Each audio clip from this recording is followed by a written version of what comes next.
Salut,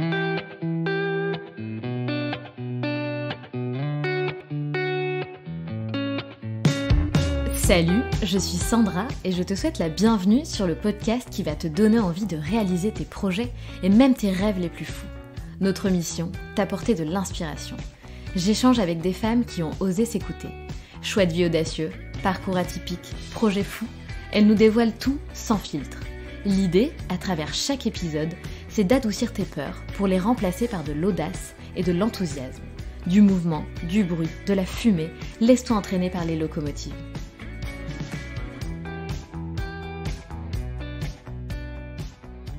J'ai découvert Olivia pendant le premier confinement. Elle donnait des cours de fitness et de yoga en ligne via Instagram. Une énergie de folie, j'ai tout de suite adoré Olivia. Elle donne la pêche, elle est positive et en plus elle est super drôle. Olivia, c'est clairement une sportive, elle a ça dans le sang. Et ce n'est pas par hasard. Dans sa famille, tout le monde vient de milieu sportif. Olivia est la fille de Roland Courbis, ancien joueur de foot, puis entraîneur et maintenant chroniqueur radio sur RMC. Et sa mère était sportive de haut niveau, judokate, et actuellement journaliste sportive sur Being Sport. Alors Olivia a tenté plusieurs sports jusqu'à découvrir la danse, même si elle explique que son corps n'était pas forcément fait pour ce sport. Du haut de ses 1m82, peu de portes lui ont finalement été ouvertes. Comme elle l'explique, soit elle avait la taille mais pas le corps, ou alors elle avait le corps mais pas la taille. Finalement, elle a su trouver son style et sa place. Mais surtout, elle a su faire confiance à son corps et avancer main dans la main avec lui. Il y a quelques années, Olivia annonce à ses parents qu'elle souhaite partir en sport-études danse. Le deal avec ses parents, avoir le bac. Une fois le bac en poche, et surtout après avoir prouvé à ses parents qu'elle pouvait gérer école de danse et études, elle part direction New York pour pousser les portes de la grande école de danse d'Alvin Ailey. Elle part alors réaliser ses rêves. Elle nous raconte son quotidien au sein de l'école de danse où elle y passera 3 belles années. Olivia part ensuite à Londres, en Allemagne, puis rentre à Paris. Elle passe beaucoup de castings sans trop vraiment savoir vers quoi se diriger, puis rencontre Reda et part plusieurs mois en Argentine pour apprendre et danser auprès de lui. Grâce à la danse, Olivia a eu l'occasion de voyager et de vivre de folles expériences, comme par exemple faire le défilé Hermès à Shanghai. Avec Olivia, on parle aussi du lâcher-prise que demande la danse pour pouvoir s'exprimer pleinement. À travers son récit, on réalise que l'état d'esprit d'Olivia est puissant. C'est un état d'esprit positif qui lui permet d'aller toujours de l'avant et de réaliser ses rêves. En fait, Olivia, c'est un peu la détermination incarnée.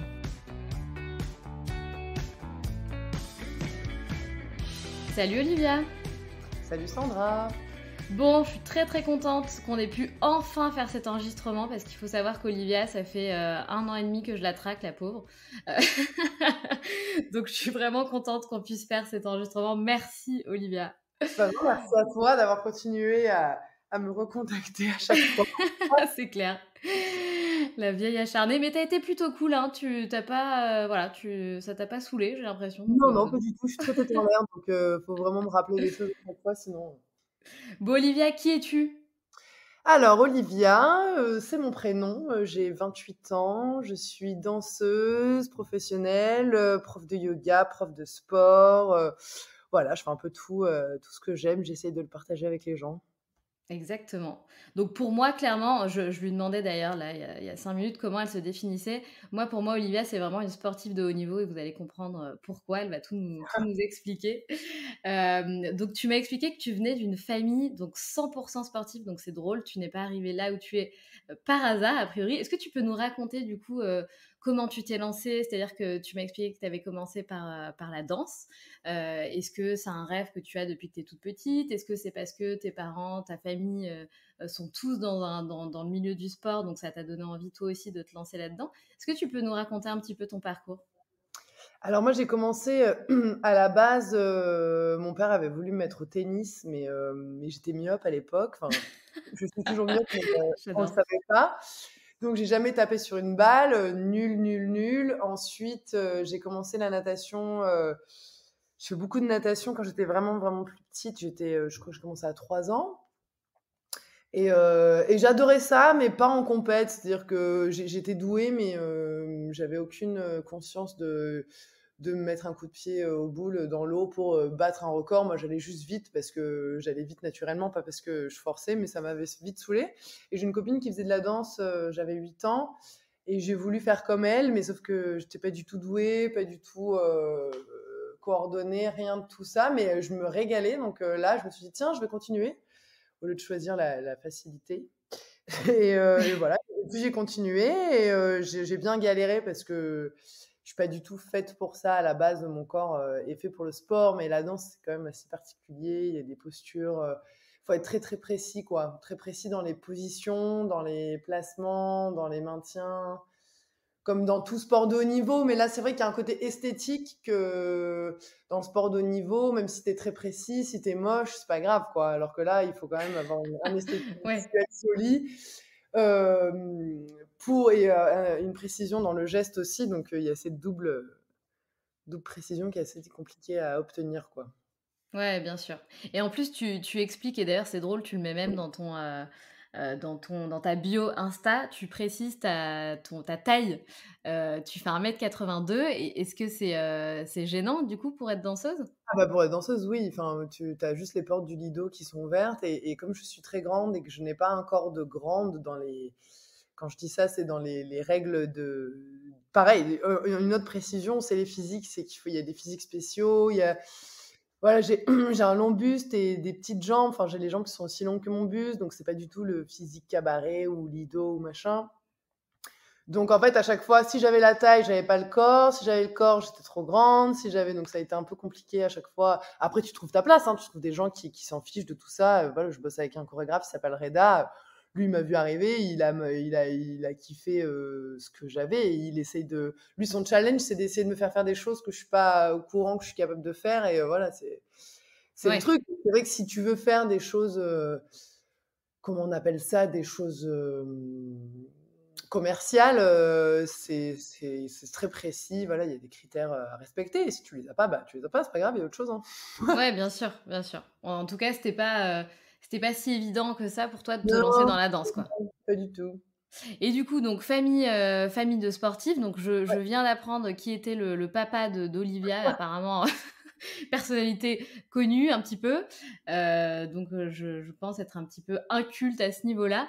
Est-ce que tu peux nous parler du coup un peu de ta famille et est-ce que finalement ils t'ont, poussée à devenir, sportive professionnelle ou pas du tout?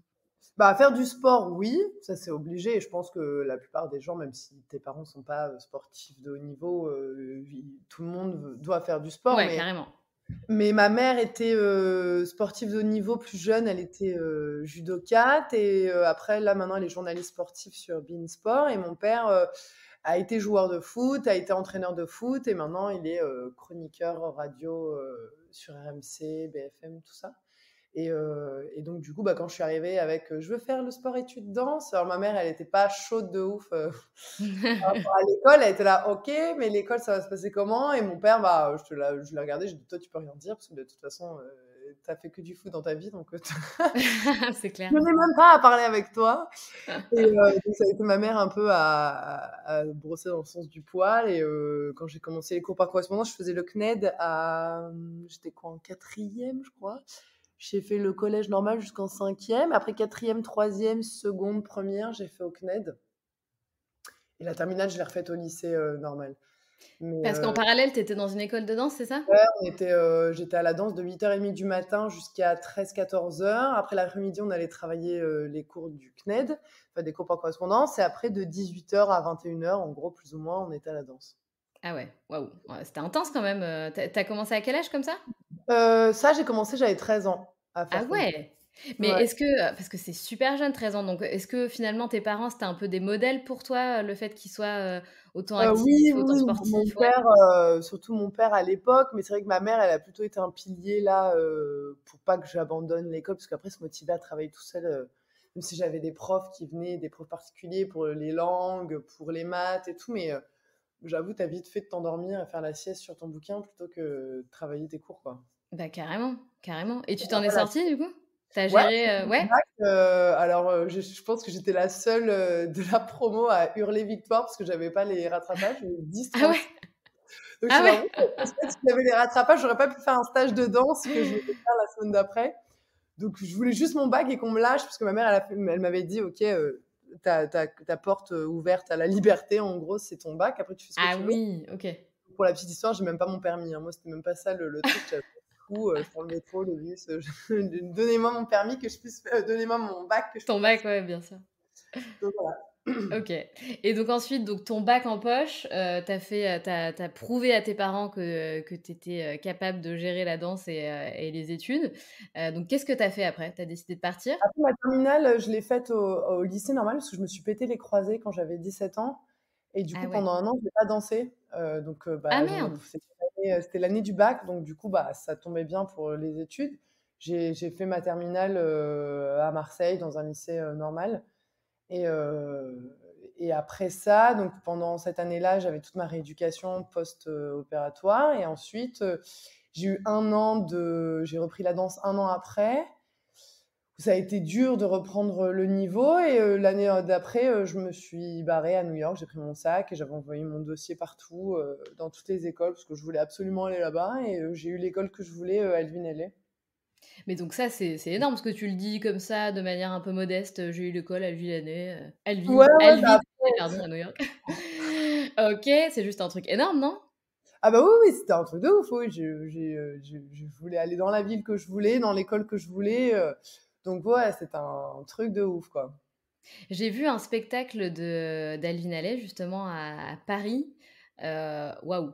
Franchement, juste extraordinaire. Pour moi, après, il y a beaucoup de bons danseurs, d'excellents danseurs dans le monde, hein, mais pour moi, la compagnie, c'est une des meilleures, pas parce que j'ai fait l'école, mais parce que quand tu regardes un spectacle, tu as tous les styles de danse confondus, parce qu'en fait, c'est des petites pièces de 20 minutes, une demi-heure qu'ils font à chaque fois. Tu en as 3, 4, et ça peut partir du hip-hop, de la house, du classique, du moderne, ils te font tout, et ils savent tout danser à la perfection. Ouais, c'est juste incroyable et est-ce que tu peux nous décrire un petit peu, du coup, ton quotidien là-bas? Parce que c'est quand même hyper intriguant, tu vois? C'est pas quelque chose d'hyper, on connaît pas trop finalement ce monde-là, donc tu es arrivée avec ton sac, à New York dans une école incroyable, de danse et c'était quoi, du coup, ta vie, ton quotidien? On avait des cours du lundi au vendredi. On faisait 8h30 midi et 15h ou 14h, 18h, je crois, un truc comme ça, 19h. Plus ou moins, après ça changeait suivant les jours, mais on faisait ça.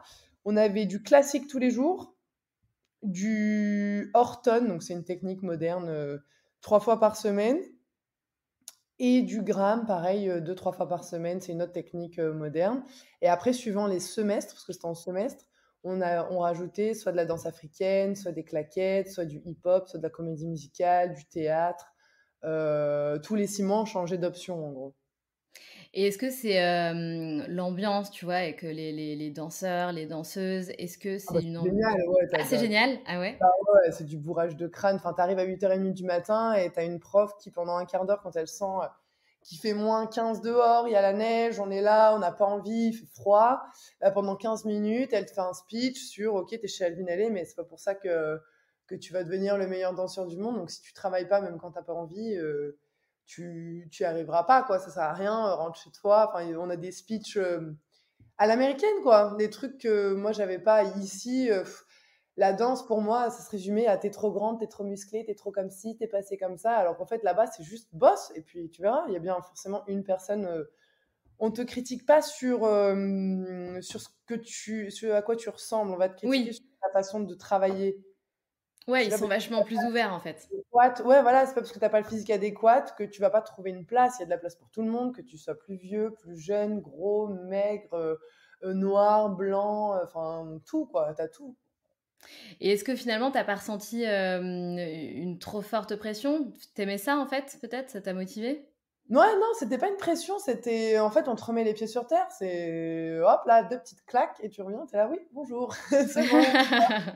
Et ça fait du bien, faut pas s'envoler, hein, des fois, faut rester un peu là et tu peux t'envoler, mais tout en gardant les pieds sur terre. Voilà, tu regardes juste un peu plus haut que ce que tu que ce que tu vois habituellement, mais ouais, non, ça remet juste les pieds sur terre, la vie, voilà, faut se battre, hein. C'est parce que tu es arrivé dans une école, ouf. D'ailleurs, c'est pas parce que j'ai fait Alvin Ailey que j'ai eu forcément les trucs que je voulais après, hein. Donc il y a marqué Alvin Ailey sur ton CV, mais après, en vrai, ce qu'on t'explique pas dans la vraie vie, c'est que c'est pas parce que tu as fait, des écoles de fou que tu vas avoir des contrats de fou. Après, faut que tu correspondes à ce que le mec qui va te prendre ou à la compagnie aime, quoi. Ouais, Si bien tu sûr. pas les grandes, s'il aime pas ta façon de danser, de bouger, que tu corresponds pas à sa technique, bon, bah, il va te regarder, il va faire: «OK, merci, c'était très bien, mais moi, c'est pas mon truc, quoi». Ouais, non, bien sûr, bien sûr. Mais au moins, il laisse la chance à tout le monde et après, c'est à toi de, bah, de faire le taf et de marquer les esprits avec ton style, Ouais, voilà, j'imagine, ce que tu dégages, il y a plein de choses à prendre en c'est compte. ça. Et du coup, tu as passé combien de temps dans cette école? J'ai fait 3 ans là-bas. 3 ans là-bas et Ouais. question un peu con, mais est-ce que tu connais la série, comment elle s'appelle déjà? Tiny Pretty Things sur Netflix. Ah ouais, alors non, je l'ai pas regardé, Ah j'avoue, j'aime dommage.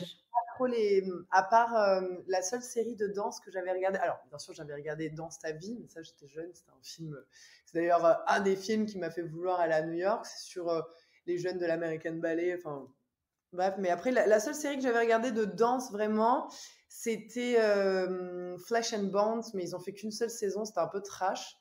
Ah, je Sinon, je connais n'aime pas du tout, mais alors pas du tout les films ou les séries sur la danse. Je trouve ça, ça m'ennuie, c'est toujours la même histoire alors cette série, je sais pas, hein, sur Netflix, mais c'est toujours la blonde qui fait du classique, qui va tomber amoureuse du Renoir qui fait du hip-hop et après ils vont se mélanger. Alors, effectivement, il y a beaucoup, beaucoup de films, sur ce type d'histoire, dont, Save the Last Dance qui était, mon Oui, film bah, après préféré. celui-là, le 1er c'est différent celui-là, c'était Ah! Il déchire celui-là, franchement. ça va, ça va, ça va. Il est pas mal. Mais non, là, c'est pas ça et justement, c'est sur ce côté, tu sais, ce côté un peu dark que tu peux avoir, les nanas, qui elles souhaitent toutes être la meilleure. C'est pour ça que ça m'intrigue. Je voulais savoir s'il y avait finalement mais tu as pas l'air de décrire ça, au Après si, il y a de contraire. la compétition, mais comme dans tout sport de haut niveau, hein, si tu vas au centre de formation, de foot de n'importe quelle ville, ils sont en compète, si tu vas là aux JO en ce moment, ils sont tous en compète les uns contre les autres, mais c'est pas de la compète, bah, sinon, si tu veux pas être le meilleur ou si tu veux pas marquer les esprits quand tu fais ça, tu fais juste du sport, pour toi. Mais je vois même là, quand je vais faire des cours de bootcamp, tu as toujours une compétition, tu as des gens qui Ouais, regardent c'est le temps vrai. de l'autre, qui veulent aller courir plus vite. Donc ça, après, c'est dans la vie, quoi. Ouais, non, bien sûr, Après, tu as dans le raison. monde du classique, c'est assez, en fait, la différence entre la danse moderne, enfin les danseurs modernes et les danseurs classiques de formation, c'est que souvent, ils sont enfermés tous ensemble. Tu sais, à l'opéra, l'American Ballet, tout ça, ils grandissent ensemble, ils font donc alors que nous, en danse moderne, on est obligé de bouger plus jeune dans des endroits pour pouvoir apprendre parce qu'il y a pas de centre, tu vois, comme l'opéra. Donc eux, c'est un peu plus. Eux, ouais, eux, il peut y avoir une mauvaise ambiance, je pense. Plus que. Après, Ouais. ils sont bien aussi, tu vois. Enfin, ça dépend des gens, ça dépend. Je pense qu'il n'y a pas de. Il y a une. Et on est en compète, quoi, mais il n'y a pas de. C'était quand même bon esprit, quoi. Voilà, oui. Après, Mmh. je pense, je suppose. Après, j'ai même peut-être même pas fait gaffe, mais tu as toujours des gens qui ont le mauvais esprit, mais ça, c'est partout, hein. Ouais, c'est vrai. Les mauvaises compètes, les mauvaises vibes, ça, c'est dans la vie en général, hein, mais non, nous, chez Alvin, il n'y avait pas de Et il y est-ce avait que vous faisiez, bah, d'ailleurs comme dans tous ces films et dans toutes ces séries, tu sais les espèces de battles de danse, trop stylées, qui sont juste incroyables? ouais, mais ça, c'est plus en soirée, on fait des cercles, chacun Oui! danse, bah, ma meilleure pote, Fanny, d'ailleurs, elle kiffe danser, dans les trucs comme ça. Moi, je suis très, très nulle dans ce genre de trucs. Quand je suis en soirée, je sais pas danser. Enfin, je danse, mais tu peux croire que j'ai le rythme dans la peau, mais pas que je suis danseuse, peut-être. Mais mes meilleures potes, elles dansent très, très bien, donc à chaque fois, moi, je les applaudis, mais je ne danse pas dans le cercle. Mais ouais, ouais, ça se passe, partout, ça, c'est trop bien. Mais C'est trop c'est stylé. génial! Mais moi Ouais. j'aimerais trop faire ça. Bon alors je ne sais absolument pas danser, heu, mais mais j'ai toujours voulu faire ça quoi, genre, je trouve ça tellement cool. C'est vraiment canon. Hem et ton objectif du coup, Olivia, quand tu es rentrée, quand tu es partie à New York, donc tu es toute jeune, tu passes 3 ans là-bas, c'était quoi ton objectif en sortant de l'école?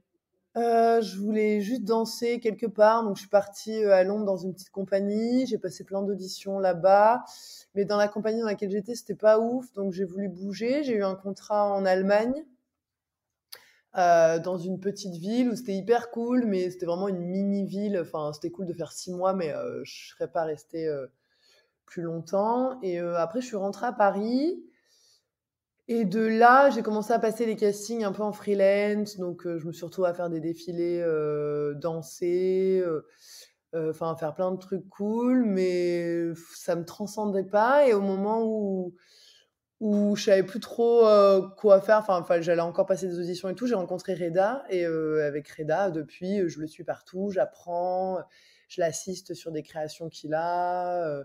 Là, dernièrement, on a fait une création tous les deux où je suis toute seule et on l'a fait à l'Européen à Paris. Donc voilà, là, j'apprends avec lui. Voilà, si je trouve des trucs à côté, je les fais. Je suis ce qui me fait vibrer, quoi. C'est génial, tu as de la chance de pouvoir faire ça. C'est pas donné à tout le monde, mais en même temps, tu t'es donné les moyens, j'ai envie de dire. Et c'est compliqué de vivre de ce que tu fais?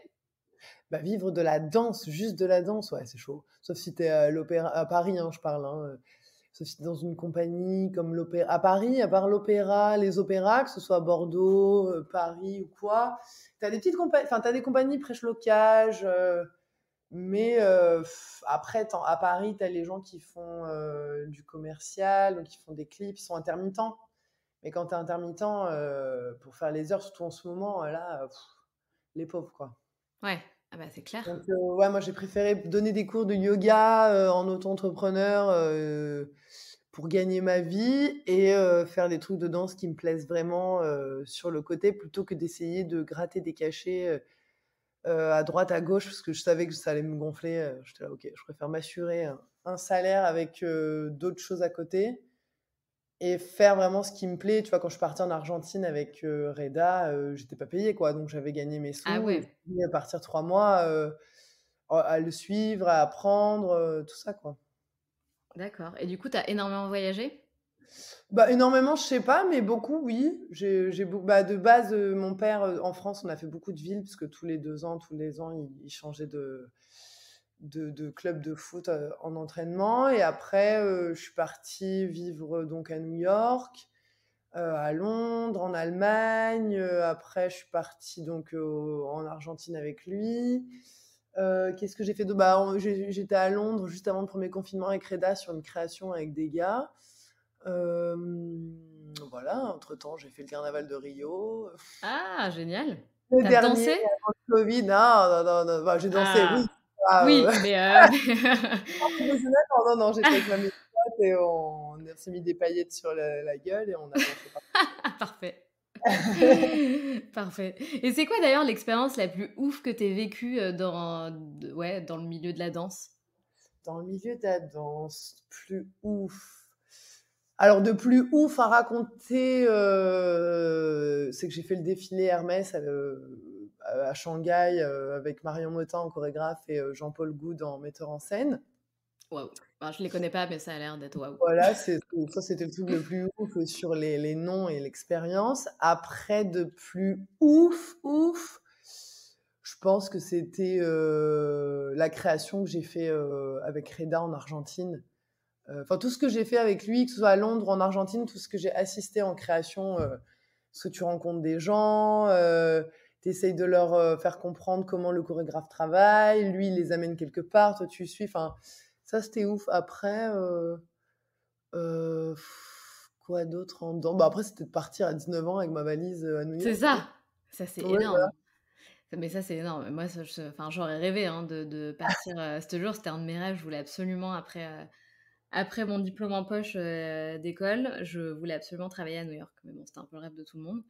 Rêve qui n'a pas été réalisé, mais bon. Qui Peut-être un sait? jour, dans Peut-être! l'avenir, hein. Peut-être! Absolument. Et d'ailleurs, ça me fait penser, j'ai une autre question à te poser. J'ai hésité, en ce moment même, j'ai hésité à m'inscrire à la rentrée dans une école pour faire, je sais pas ce qui m'arrive, j'ai envie de danser, tu vois? Alors moi, je sais pas danser concrètement, pas du tout, et si tu veux, je me suis dit: «Allez, vas-y, à la rentrée, je m'inscris dans une école de danse pour faire, je sais pas, du strip hop ou du hip hop, mais Bah pas ouais, un de tru ouf. voilà, mais du coup, je voulais te demander, est-ce que tu peux vraiment te lancer?» Donc moi, j'ai 32 ans. Est-ce que tu peux vraiment te lancer à 32 ans et réussir à faire Bien un truc sûr, mais cool? même à 95 ans, tu peux te lancer, on C'est s'en vrai? fout. Ah bah oui. Mais Au même pire, si de base, tu es pas bonne? on s'en fout. Tu vas pour te régaler, tu vas pas pour être la meilleure. Ah bah si! Olivia, enfin! J'y vais Après, pour tu être peux la pas être la meilleure! meilleure au premier cours, tu seras la meilleure après, mais d'abord tu vas pour te régaler et ensuite tu Mais avances, bien sûr, tu veux être la meilleure et mais tu veux bien pas y sûr. aller directement en étant la meilleure. Non, non, c'est clair. Mais en fait, Par moi, je contre, me suis y dit, aller, vas-y. sans se juger, hein. C'est pas parce que tu vas te regarder dans la glace et que la meuf à droite, ça fait peut-être 15 ans qu'elle en fait, tu vois? Mais c'est ça d'ailleurs que je voulais te demander aussi. Moi, je trouve ça fou, cette sorte bah, les artistes, hein, les danseurs, mais autres artistes aussi.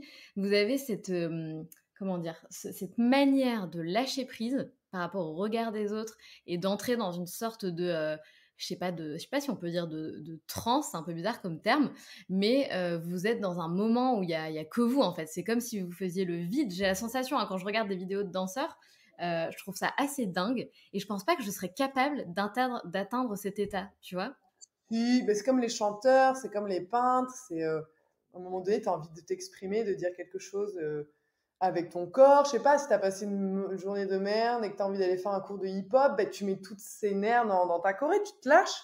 Ça fait du bien, ça crée de l'énergie positive autour de toi, ça fait du bien, quoi. Moi, c'est surtout, moi, quand je suis pas bien, que je suis triste, j'aime bien m'enfermer en studio, je mets de la musique et juste je bouge. Alors, sûrement, ça ressemble à rien, je sais pas, je filme pas et juste je danse, ça fait du bien, tu vois. C'est peut-être comme quand tu t'enfermes chez toi, que tu pleures un bon coup et après ça va mieux. C'est un peu cet effet-là.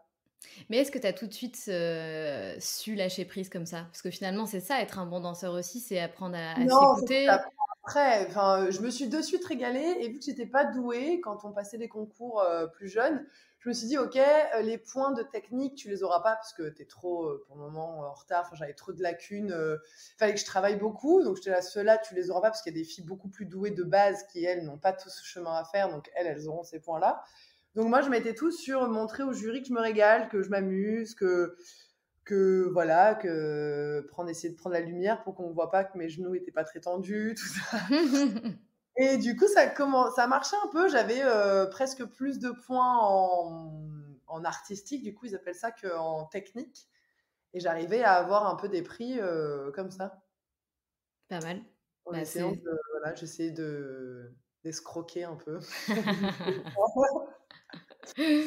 Et tu parlais de, ouais, de donner, des good vibes, de la bonne énergie, de kiffer, et c'est d'ailleurs pendant le 1er confinement que je t'ai connue parce que tu donnais des cours, de sport et j'ai trouvé ça ultra court et en même ultra court, n'importe quoi, ultra cool, et vous dégagiez, bah, toi et ton compagnon, si je puis dire.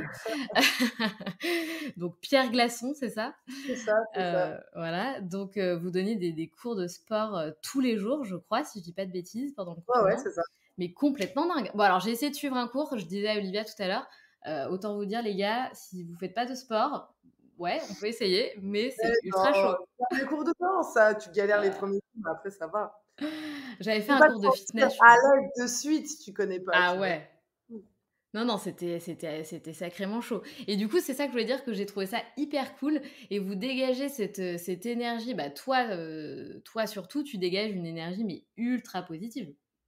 Bah, il faut, hein. J'essaie de partager ce que j'aurais aimé qu'on me donne dans des cours de danse ou dans des trucs où il y a des fois où ça a pas été super cool. En fait, tu es là pour, puis je pars du principe que les gens qui font mes cours, ils sont pas, voilà, tu vois, c'est pas des danseurs pros ou même si c'est des danseurs pros, si tu veux faire un cours pro, tu viens pas à mes cours dans les salles de sport et j'estime que les meufs ou les mecs qui viennent, ils veulent juste passer une heure à se lâcher et se faire du bien donc j'essaie de porter les gens et qu'on ressorte avec le smile. Même moi, hein, des fois, j'ai la flemme et je rentre dans la salle, je vois les 10 meufs qui m'attendent et je ressors, j'ai la patate, quoi. C'est ça qui est bien, c'est l'énergie qu'on Qu'on se transmet. partage, ouais, que Mmh. les gens qui viennent me donnent et que moi, je leur donne. C'est un échange. C'est pour ça qu'au début, les cours en ligne, j'étais là. En fait, il me manque l'échange énergétique. C'est-à-dire qu'à un moment donné, je me suis retrouvée là en mode, OK, bon, bah, moi, j'ai vidé mon quota positif. Comment on fait? Mmh mh. Ouais, c'est ça On aussi. échange là parce que du coup, j'ai pas de recharge. Mais ouais, c'est pour ça, après, c'est cool, hein, ça nous a bien servi, hein, les cours en ligne quand même, hein. Ça Ah nous mais sert carrément. pas fini encore, je pense. Ouais, on n'est pas encore totalement sortis C'est de ça. de de cette merde, mais on va s'en sortir. Ouais, j'ai l'impression qu'il y avait quand même vachement de gens qui vous suivaient. Est-ce que tu as eu des personnes qui, je sais pas, qui vous ont remercié parce que, bah, le confinement n'était pas cool pour tout le monde, donc ça fait du bien d'avoir, ces petits Ah bah oui, cours on de reçoit sport? des dizaines de messages tous les jours, Et ouais. qui nous remerciaient parce que comme on était 3, il y avait aussi Ben, le coloc de Pierre, on faisait Oui! des conneries, des gens, je pense que même, la plupart des gens qui se connectaient juste pour voir quelles conneries on allait Ouais! dire. C'était une petite heure d'apéro entre potes, tous les soirs, quoi. Carrément. Et d'ailleurs, tu fais des vidéos, je sais pas, des vidéos YouTube, de ce type-là, un peu, bah, avec toi, Pierre, votre J'ai coloc, ma enfin, je sais pas. plateforme en ligne, ouais, Fit-toi bien, ça s'appelle. On a D'accord. des cours de sport dessus. On a du yoga, enfin, tous les cours qu'on faisait, plus des petites capsules pour avoir son grand écart, des challenges, on a mis un peu tout dessus. Voilà. Est-ce que tu penses ou est-ce que tu as déjà pensé que tu aurais pu faire autre chose dans la vie que du sport? Non. Ah, Non. commencer à autre chose, ça me. Après, j'aurais peut-être pu choisir, j'aurais aimé être autant passionnée que j'ai été enfin, que je suis de la danse pour un sport qui peut amener aux JO. Tu vois, mon rêve aurait été de pouvoir faire les JO, quoi. Ou d'avoir Ah! été là, tu vois. Peut-être si j'avais continué la natation, tu vois, je me serais peut-être bougée pour y arriver, mais ça me plaisait pas tant que ça, quoi. Mais Mais ça veut pas dire que c'est pas ouais, j'aurais aimé être passionnée d'un sport qui pourrait m'amener aux JO. Je trouve ça génial, quoi. ah C'est bah, trop c'est bien incroyable. d'avoir un Graal comme ça où tu as un goal de vie, quoi. Ah bah, complètement, complètement. Et du coup, est-ce que dans tes futurs projets, est-ce que tu as toujours ce projet-là dans un coin de ta tête ou pas? Bah, les JO, non, je peux pas, mais Bah, tu sais pas, si tu te lances, si tu te remets à la natation, je sais pas moi, tu as peut-être un ah, projet, je suis trop vieille, là, j'ai 28 ans, ils sont beaucoup plus jeunes. Tu imagines les années de travail, je peux pas arriver d'un coup. Salut! Coucou, c'est Olivia. Je voudrais gagner une médaille. C'est possible? Non, mais là, pour le moment, j'attends que la situation se remette pour qu'on reprenne les créations avec Reda, qu'on reparte un peu partout dans le monde, recréer des choses, rencontrer des gens et partager ce que lui sait faire de mieux, quoi. Les chorégraphies, l'art. Voilà. Pour le moment, c'est ça, c'est essayer de retrouver une liberté de vie, quoi, qu'on puisse faire ce qu'on veut. Et quand tu pars danser comme ça, en faisant le tour du monde, tu pars avec ton mec ou pas? Non, mais à l'époque, j'avais pas mon mec. Je l'ai rencontré après, donc pour le moment, j'ai pas encore eu l'occasion de partir quelque part en création avec Reda sans mon mec. Donc on verra quand ça se présentera. OK, ça roule. Bon et donc, tu sais qu'on a un petit rituel, dans les locomotives. Je demande tout le temps à la fin des épisodes si tu as, une phrase ou un je sais pas, un mantra, un conseil que tu as envie de partager avec nous ou qui t'aurait servi, à toi dans ta vie. Alors j'en ai deux, j'en ai une, c'est ce qu'on nous disait à l'école à New York d'ailleurs, chez Alvin Ailey, c'était make it happen, ça veut dire en gros, enfin s'il y en a qui connaissent pas l'anglais, c'est si tu as un but en gros dans la vie, ça veut dire tu le mets sur ton chemin et tu avances quoi qu'il arrive, même si des fois tu perds espoir, faut pas. C'est au moment où tu perds espoir que ça va se passer. Donc c'est là qu'il faut. C'est comme en sport, c'est le second souffle qui est plus agréable. Et après, moi, ce que je dis tout le temps à la fin de mes cours de yoga, c'est souriez avec les dents, montrez vos chicots, même si vous en avez pas. Et au moins, les gens en face, ça va les faire sourire. C'est vrai, tu as totalement raison. Et ton rêve de petite fille, bon, je pense qu'on l'a un petit peu compris, mais est-ce qu'avant, je sais pas moi, plus jeune, avant tes 8 ans, est-ce que tu avais peut-être un autre rêve caché qui n'était pas lié au sport? En fait, j'avais un rêve et c'est plutôt marrant parce qu'en fait, je n'avais pas compris quand j'étais petite que dans les clips, c'était des chanteurs qui faisaient des clips de leurs chansons. Et moi, mon rêve, c'était en gros de faire le playback des chansons. Genre, moi, je voulais pas chanter, je voulais faire le playback, je voulais faire drag queen, en gros, si tu veux. Mais c'est énorme! Et là, dernièrement, j'ai mon meilleur pote qui voulait faire. Enfin, il y a une soirée qui s'appelle Lip Sync à Paris. Et en fait, ils organisent comme ça, tu t'inscris et tu viens faire le playback. Alors, soit tu viens en drag queen si t'es drag queen, soit tu viens juste faire le playback de ton son comme si t'étais la rockstar. C'est trop stylé, donc c'était ça. Mais après, ma mère elle m'a dit, mais c'est pas un travail ça. Je dis, ah bon? Du coup, c'est vrai qu'ils font ça. Ah mais c'est énorme. Bon Donc bah voilà, c'est et après voilà, je me déguisais souvent, je refaisais l'ikaku, enfin je pense que je voulais juste, faire la con, ce que je fais tout le temps, hein, dans mes cours, c'est ça, hein, je fais la con, hein, pour faire rire les gens et au moins tout le monde est content. exactement. Et ben Je me c'est sens un peu parfait. Exactement, tu nous transmets en tout cas, des good vibes et c'est cool que tu puisses être, 100 toi-même, tous les jours, hein, finalement dans ce que tu ah fais. bah ouais, c'est cool, hein. Ça c'est plutôt, plutôt canon. Eh bien écoute, merci beaucoup Olivia pour cet échange. C'était cool. J'espère que tu as Ouais. donné la patate à tous ceux qui vont t'écouter. Yes. Et je te souhaite une très très bonne continuation. Et écoute, j'espère que tu vas refaire le tour du monde et que tu vas donner des spectacles un petit peu partout. Ouais, j'espère, on verra. Merci en tout cas, Sandra. Merci Olivia. Salut, ciao ciao. Salut. Si tu as aimé cet épisode, je t'invite à laisser 5 étoiles et un commentaire sur Apple Podcast. Cela m'aidera grandement à augmenter la visibilité du podcast, mais aussi à le faire connaître. Tu peux aussi rejoindre la communauté sur Instagram pour ne manquer aucune actualité et également rejoindre le groupe d'entraide à la réalisation de projets sur Facebook qui s'intitule Les Locomotives Crew. À bientôt!